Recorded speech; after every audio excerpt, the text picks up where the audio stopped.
The fog is thick tonight, a machete scrapes against stone. A laugh echoes from the shadows, low, sharp, inhuman. Ahead, the crunch of dirt as ground shifts beneath your feet. Your time has come, and this is Halloween Horror Nights, where Jason awaits by the lake, where dolls smile with cracked porcelain teeth, where the smell of blood and decay isn't just your imagination. 10 haunted houses, 4 scare zones, 2 shows, and 2 street experiences. This isn't math, this is hype, and we're unlocking it all. Welcome back to Unlocking Universal, your key to all things Universal Orlando and beyond. Now here's your guide and unfair advantage, Holly. Welcome to my 2025 HHN Hype episode. You know the drill.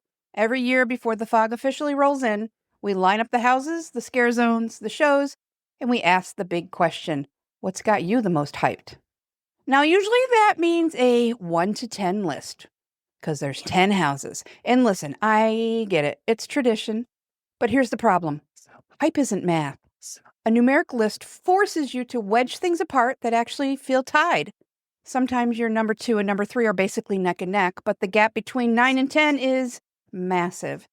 And yet a list treats all those spaces the same. I got tired of hearing and saying, well, it had to go somewhere.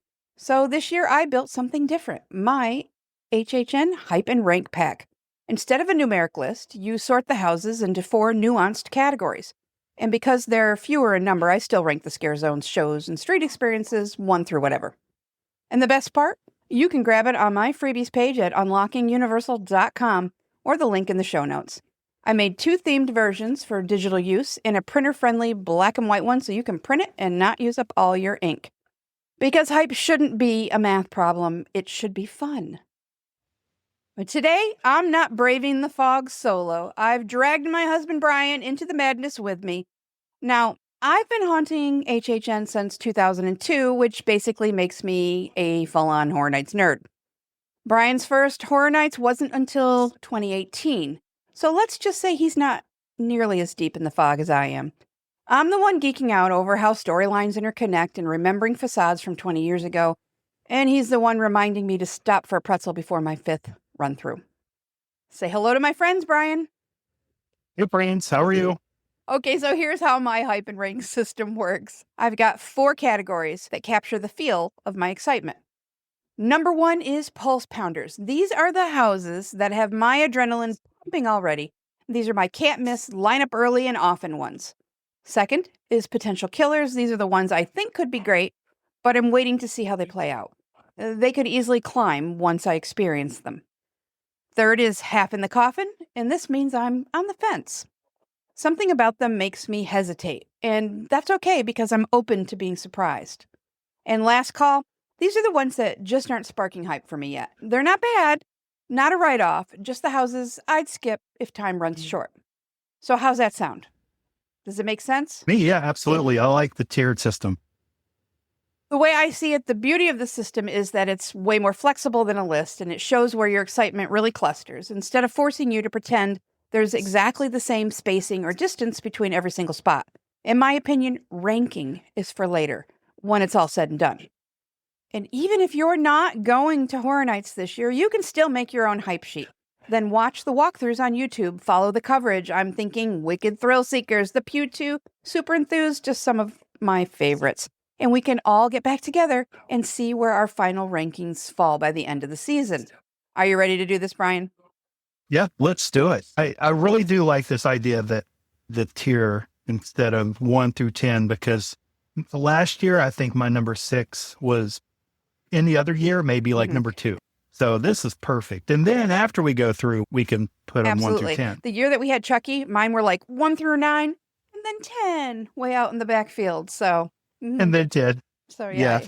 Let's start with last call. This is where you put the ones you're least hyped for going in. It doesn't mean that you're not interested in a house. It's more like if you're short on time and you had to skip something, these are the ones you'd put in that bucket. Why don't you go ahead and start us off? The first one, and if it were 1 through 10, I would probably rank as number 10, but the first one is Hatchet and Chains, Demon Bounty Hunters. That's the one I have in that box as well. So we are copacetic so far.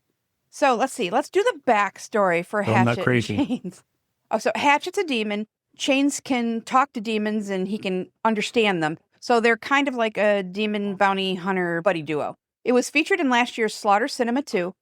And fun fact that Slaughter Cinema 2 is giving us 2 this year. One is a Scare Zone, the Cat Lady of Crooked Lane.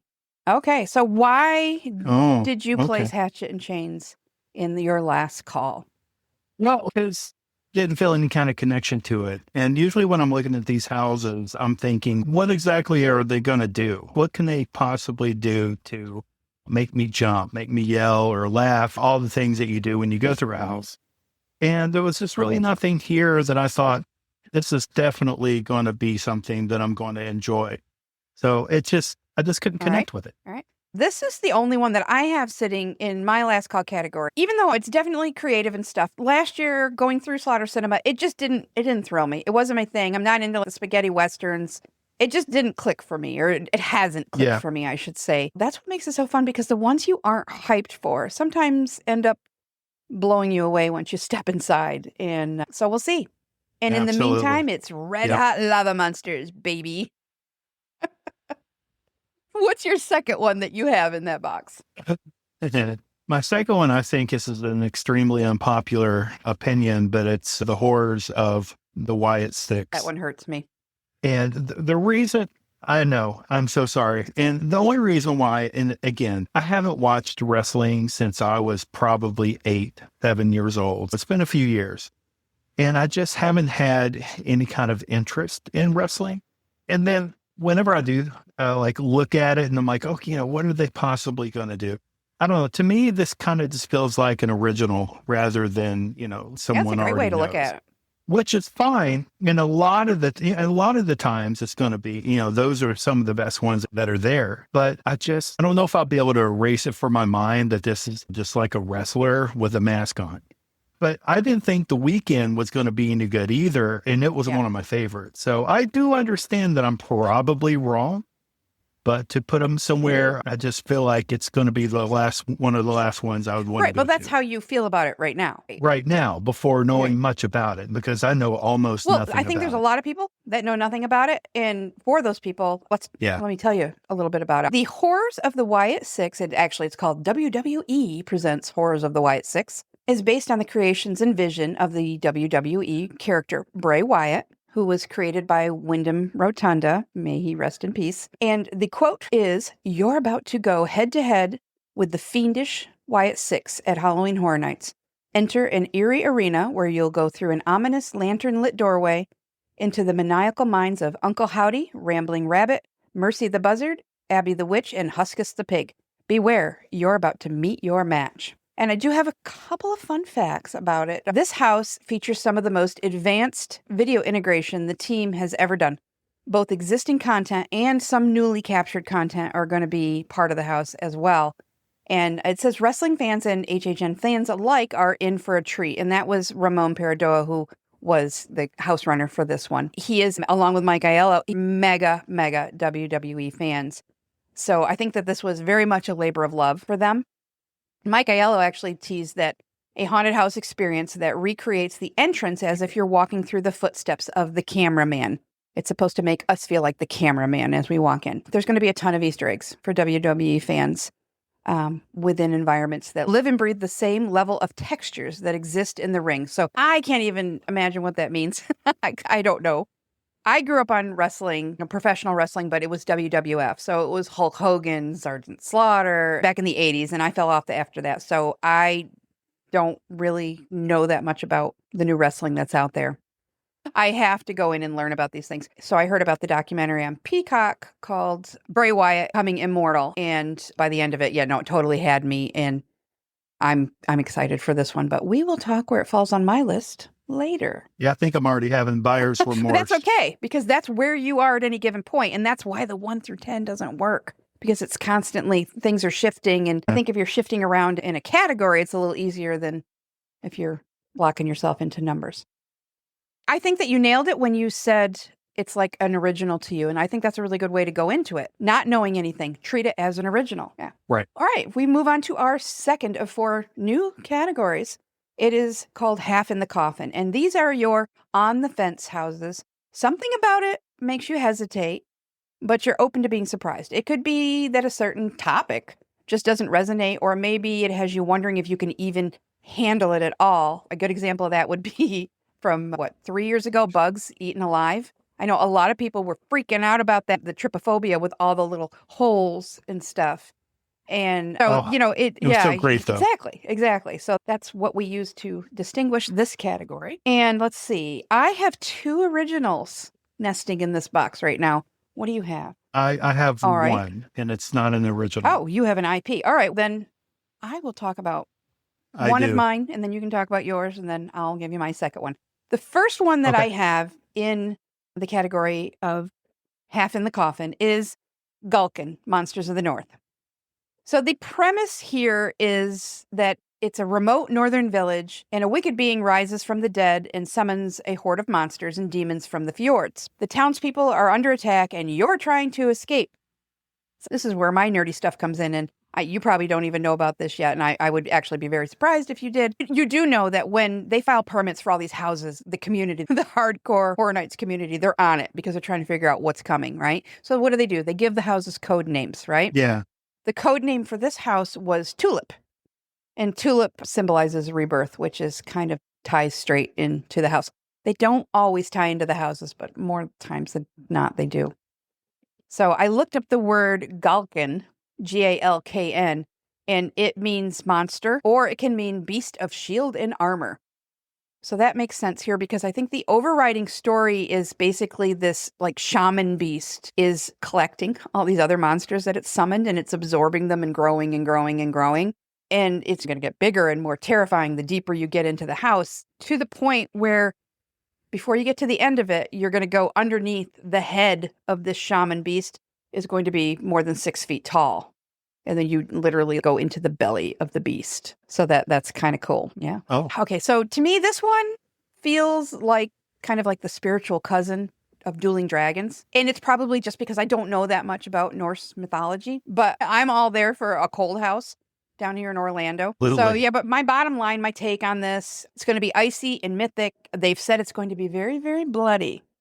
And as cool as it all sounds, nothing is even with all that, it's still not just grabbing me. It's at least on paper. The originals have surprised me before. And one I would really point to is a couple years ago, Blood Moon Dark Offerings. I had that one so low on my list. I think I had it at the numbered list. I think it fell at, I don't know, it was 8, 9, or 10. It was at the end.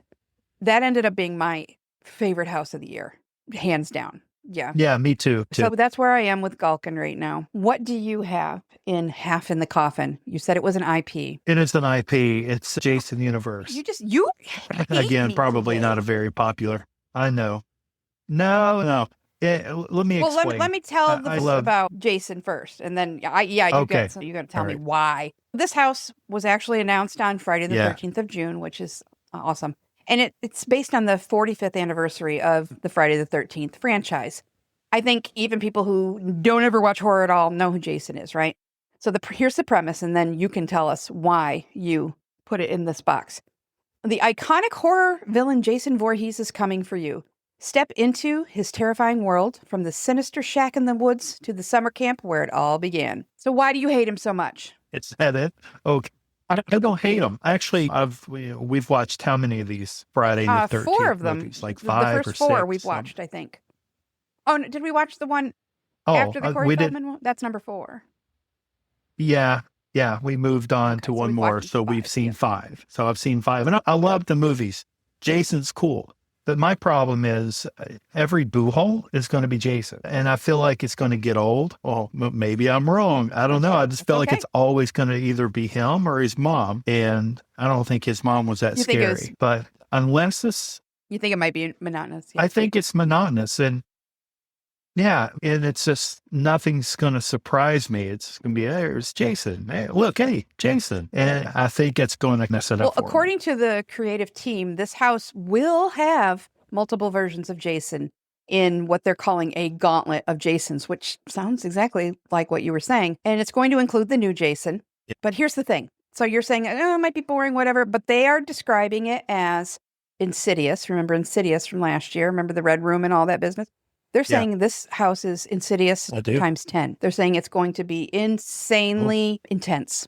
Oh. And the house was created by the same team that did Insidious. So basically, we should expect Jason around every corner, which he is pretty relentless. So I don't know. We'll have to wait and see. Laura Sauls said that this is going to be one of the most intense Jason houses the event has ever had, with one of the biggest scares they've ever done. Oh, that's curious to me because you think Jason, okay, fine, but it's going to be what we expect. So maybe there's going to be something in here we don't expect. I don't know. This is probably, watch this be my favorite house, because I go in with this idea of what it's going to be like, and it's going to blow my socks off, and then it's going to be even that much better. So you're going to have to have me back on so I can tell you how wrong I was. The actual proper rankings at the end of the season, we'll have to do that. Yeah. So also in Half-in-the-Coffin, I have Grave of Flesh. And I feel bad putting it there because I just feel bad putting any of the originals in the lower tiers. Originals. But Grave of Flesh is an original, like I said, and the premise here is pretty dark. What happens after you die? Well, in this house, you're being eaten by vicious flesh-eating creatures. That's fun, right? Welcome to your funeral. So it says you start at your own gravesite where you literally see and smell the soil being dumped on top of you. Then you pass through the gates of the underworld into a cavernous, claustrophobic maze where flesh-eating creatures hunt you mercilessly for eternity. The creative team has said that they really want you to feel like you're being buried alive. It's going to be so stressful. How much am I getting paid for this? Cookies. You get cookies. My take on it is, and I have to be transparent about it, this one sounds really creative, really cool. I listened to the Echoes from the Fog episode that Universal put out, which I highly recommend everybody listen to for the backstories. It just makes everything really exciting. But it also makes me feel really uncomfortable. So this is where that hesitation comes in. I have a really, really strong sense of smell, don't I? Yeah. Very extremely. So the idea of being hit with the dirt and decomp smells through an entire house, not maybe my favorite. And it's not that I'm afraid of the smells, because I want to experience it all of it. I just know that it might get to be too much. So for me personally, the smell factor makes me hesitate. But I think the concept is really cool. It's going to be dirt. That's going to be one thing. But what do you think they're going to do to make the decomp smell? It's not that like they're going to put like a dead raccoon I don't know. Behind a curtain somewhere. Maybe they will, but what do you think they'll do? They can do all kinds of different smells, and they have in the past. Have you been through a bathroom sequence before in a Halloween Horror Nights haunted house? I'm sure. Because I don't think they're going in there and making it fresh, but it certainly does smell pretty authentic. So I don't know, but it's very specific. So I don't know. We'll see how that is. Yeah. But that's what I'm just thinking. I'm just wondering if my nose can handle it. So we'll see. I'm thinking that I might have to get those nose squeezer thingies that you get when you go swimming. And I don't want to miss out on it. But if it gets to be too much, I might. I don't know. We'll see. That's so stupid. I know. I get it. So that wraps up the Half-in-the-Coffin category. And we will move on to potential killers, because I think this is where it's going to start to get really interesting.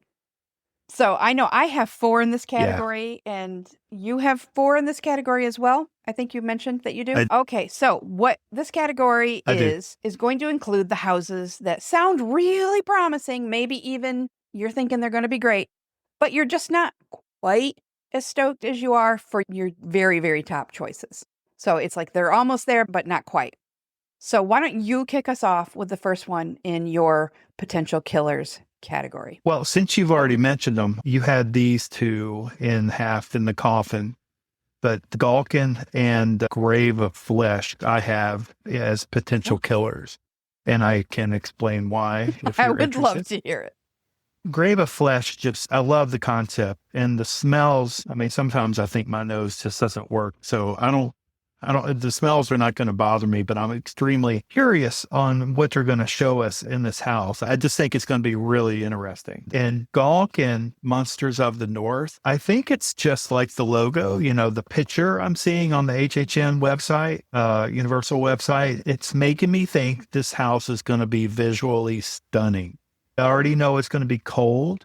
Just like the one several years back, what was it, Dead Man's Pier? Winter's Wake. I'm probably saying that wrong. Dead Man's Pier, Winter's Wake. Oh, yeah, Winter's Wake.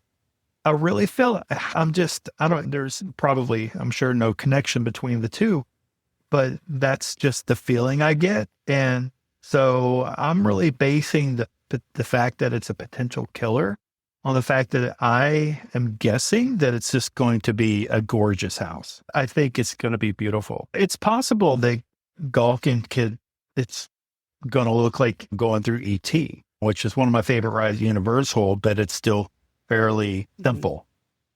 So it's either going to be just absolutely beautiful or maybe not at all, but I don't know. That's just the feelings I get from it. That's fair. Yeah, I just feel like it's going to be really cool. Okay, the first one that I have in this category is Fallout. I knew nothing about Fallout prior to all of this coming together, but of course I've done my homework since then. And I know you've done your homework as well. So the premise is that you're going to face your fears in a post-apocalyptic Los Angeles and escape from the vaults to the wasteland and confront the formidable bounty hunter, the Ghoul. And just like we've seen with a few other houses in the past, this is based on the current show that's on Amazon Prime and not the video game series. It's not really a horror franchise, although there are definitely some horror elements in it sprinkled throughout. There's some pretty horrifying things that go on, but it's not going to be wall-to-wall scares. In my opinion, what's going to make this work is that it's really heavy on the world building, and Horror Nights can really do a great job building worlds. I also think that it's going to be somewhat similar to The Last of Us. I had that thought like early on, in that it's going to be more about walking into iconic scenes and seeing them come alive around you. But unlike Last of Us, from what I've heard, it's going to be more like a montage of different things. They're going to use time to connect it. So I know you've watched the series, and they don't necessarily go in order. They do a lot of jumping around. But I think the house is going to not do that as much and like show us what's happening in different things at any given time. That's how I understand it anyway. I've heard that the second season is going to be teased at the end of this house. I think by a specific character or characters. I'm not sure. And I don't want to know. So don't anybody tell me if you've already gone on the tour or whatever, because we don't go to Horror Nights until September 3rd because I'm stupid and I waited too long to buy our passes. But one thing I'm really super excited about for this house is the gulper, that giant axolotl thing is going to be there. They created one for the house and it's going to be like massive. So I'm pretty excited about that. And one really cool thing is that both the creative teams, because this house is being done in Orlando and in Hollywood. So actually, I'll get to see both versions of it. They had access to the, what do they call them? The full asset access, I think is what they call it, where they had like the 3D image of the full turn around 3D images that they use when they make the masks and the T-60, the mecha suits, and the Ghoul's 3D mask that they made in Walton Goggins' face. So the masks of the Ghoul that they use in the house are going to be exactly what we see in the show. So that's pretty neat. So I find that to be pretty exciting. For me, I pretty much watched the first season almost twice all the way through because I started watching it before you did. Then I watched some of it with you. While it's not pure horror, I'm really super excited about it. I'm really excited to see the level of detail that they're going to go into in this house. Yeah, I think it's really going to deliver. Yeah. So that's my take. I agree with you. I have two more in this category. I will tell you about two more since you told us about two, and then we'll each have one left when we're done. My second one in this category is Dolls Let's Play Dead. You and I are definitely seeing these houses very differently. When you list them, somebody could have the same. I could have a house at number 3. You could have it at number 3, but I could be way more excited about it than you. And I think that's the beauty of splitting them into these kind of categories. Actually, I'm just looking at this. I'm noticing that I have 7 total between the pulse pounders and the potential killers. And that means if I were ranking them 1 through 7, number 7, which I consider a potential killer, would be ranked 7th. And if I were talking to anyone, they would think I didn't like the house. No, absolutely not. I love the house. Well, I think I'll love the house. If you keep the list and then next year you do it, it might be a little more spread out, or it might be even tighter because next year's going to be an anniversary year. So can't wait to see what they've got in store. Like some years you might have more down in that Half-in-the-Coffin or even Last Call or whatever. So I think it's more of a legit representation of how excited you are for each house, but also the more you have in those two higher categories is going to speak to that. All right. So the second one that I have in the potential killers category is Dolls Let's Play Dead. And here is the premise. You shrink down to doll size and step inside the twisted creations of a little girl named Lila. And honestly, I feel like her name should be Sydney, like Sid from Toy Story. See what I did there? Okay. Anyway, just saying. Yeah. So here's the story. You're hunted by burnt fashion dolls, toys that have been melted and stitched together, and undead horrors in Lila's dollhouse. The facade is literally a defaced fashion dollhouse with every detail designed to make you feel small, with giant electrical plugs, oversized furniture, and even Lila herself peering through the windows to check on her deadly creations. So it's like Barbie's dream house is what I'm guessing it's going to look like when we go in. That's pretty neat. Yeah. Yeah. The creative team has said that this house kind of checks the comedy box, which I love. We're always going, what's going to be the fun house of the year? And according to Laura Sauls, that it's going to get bloodier as you go, though. So it's that perfect blend of creepy, funny, and a little over the top. And fun fact, Lila is also going to be walking around outside of the house for people to meet her. And actually, I heard along with Sergio, she's going to be over at the HHN bar. Nice. That's not in your potential killers either? No. Okay, well, we got. Actually, I'm thinking it should have been, but no, I mean, it's one. You never know. That's the thing. It could just be freaking amazing. All right, so tell me one of your other two that you have. Okay, potential killers. One that I have is El Artista, a Spanish haunting. Yep. I could have easily had put that in Pulse Pounders because in previous years we've had the Chupacabra house and things like that, and I was so sold on it. I just thought that one. What was the other one? There was another that had a Hispanic origin, which I thought was just so great. That was last year, wasn't it? Yeah. Yes. It's so far, everything I've seen like this has been just so fantastic that I have nothing but great feelings about it. I just think it's going to be more of the same, and I'm here for it. The story is set in 19th century Spain, where a tortured artist named Sergio Navarro retreats to an isolated manor called La Casa Creación, Creation House. But the manor is haunted by spirits of artists before him, and that evil forces take over his art. His paintings start to come alive.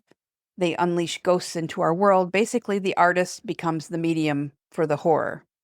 This house was designed by Dylan Coleth. He is the amazingly warped mind behind Graveyard Games, Dead Man's Pier, Winter's Wake, which we were talking about, and my favorite Blood Moon, Dark Offerings.